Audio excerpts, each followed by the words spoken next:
Des autotransacts Talange, réseau plus que pro pour la défense du consommateur. Alors avant d'aller sur la question de cette vidéo, beaucoup d'entre vous se posent la question pour le confinement, le reconfinement plutôt, puisque c'est un confinement acte 2. Donc nous on a les premières informations de la gendarmerie nationale, on est le jour pré-confinement, puisque le confinement c'est à partir de ce soir minuit. A priori pour les métiers de l'automobile, même règle, même application que lors du confinement initial, c'est-à-dire du mois de mars. Donc on fait partie des commerces essentiels, donc on peut poursuivre l'activité. À mettre avec des pincettes, on en saura plus ce soir tout simplement. Voilà, dans l'arrêté qui sera pris par le gouvernement. Voilà, c'est en cours de discussion au niveau de l'Assemblée nationale tout simplement. Voilà, et du Conseil de défense bien évidemment, au préalable. Alors pour cette vidéo, là ici on est sur un C4 Picasso. On va vous montrer un petit peu, voilà, C4 Picasso. On va remplacer en fait la poche d'additif.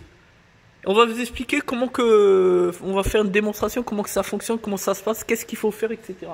Donc ici, voilà, la poche comme à l'hôpital, hein, poche l'additif. Alors il faut savoir qu'il y a plusieurs modèles, évidemment. On ne choisit pas celui qu'on veut ou on ne met pas n'importe lequel, voilà.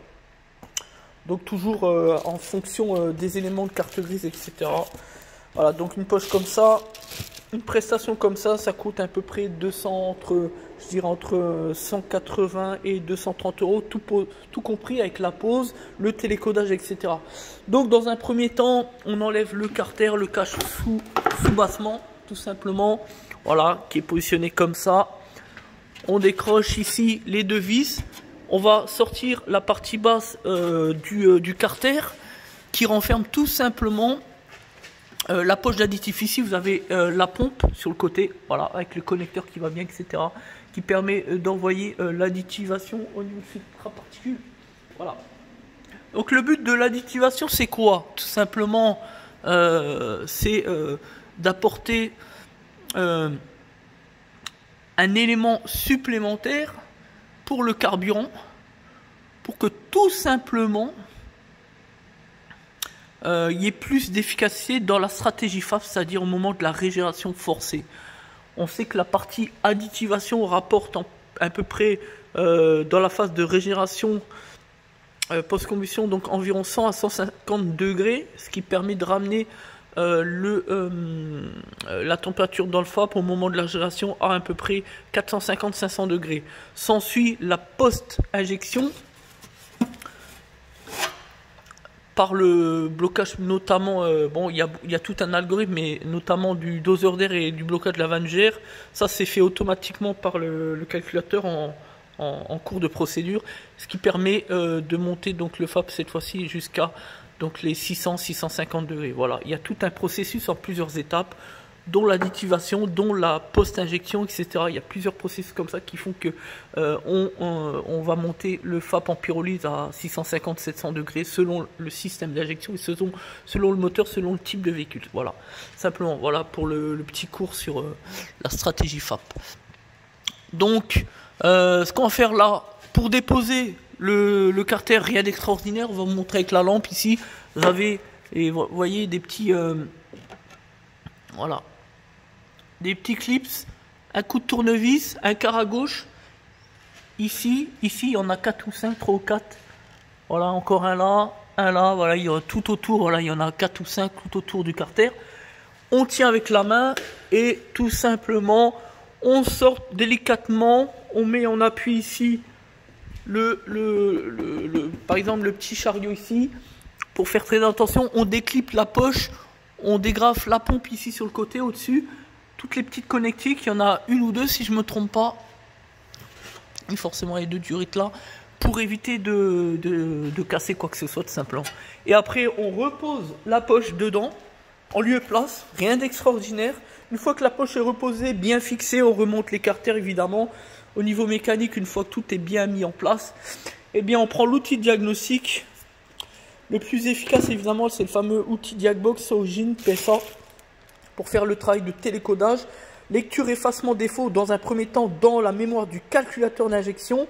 On fait le télécodage et seulement après on efface les défauts dans le calculateur, cette fois-ci du filtre à particules du FAP. Voilà, faut pas mélanger les étapes, que l'erreur, ce qui est souvent faite, c'est celle-ci. Et à la fin, on a toujours l'information niveau mini additif atteint au tableau de bord. C'est dérangeant, etc., etc. Le client n'est pas satisfait, etc. Voilà. Donc, il faut bien respecter la procédure. Nous, on a l'habitude, puisqu'on est spécialiste PSA, on a fait 13 ans chez Peugeot, etc. Donc, on connaît bien la marque, on connaît bien les procédures après-vente, tout simplement.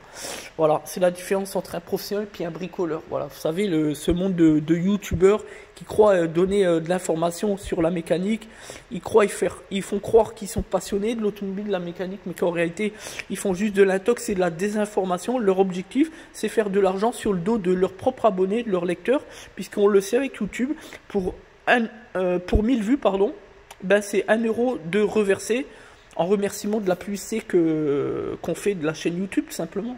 Tout le monde connaît la règle. Voilà. Et nous, eh ben, on fait pas ça. Voilà, parce qu'on connaît déjà, on voit déjà arriver nos détracteurs, vont dire, ah bah oui, vous faites quoi, etc. Bah non, nous, la chaîne YouTube, on l'utilise strictement pour des raisons de transparence, pour montrer, restaurer la confiance aux consommateurs, montrer ce qu'on fait au quotidien, simplement, voilà. Et on l'a même indiqué dans le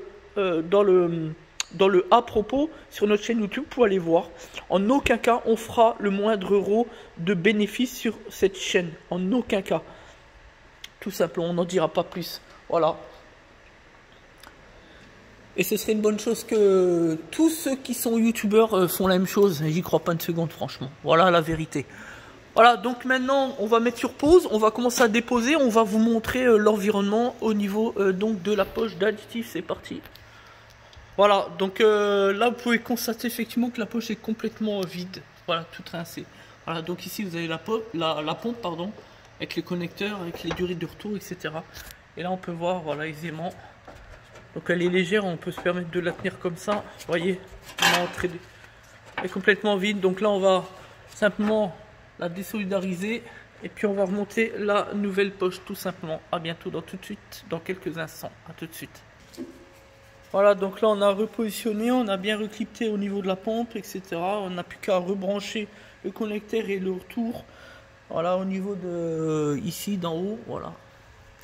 Donc là maintenant on va reclipter tout l'ensemble et puis c'est parti quoi.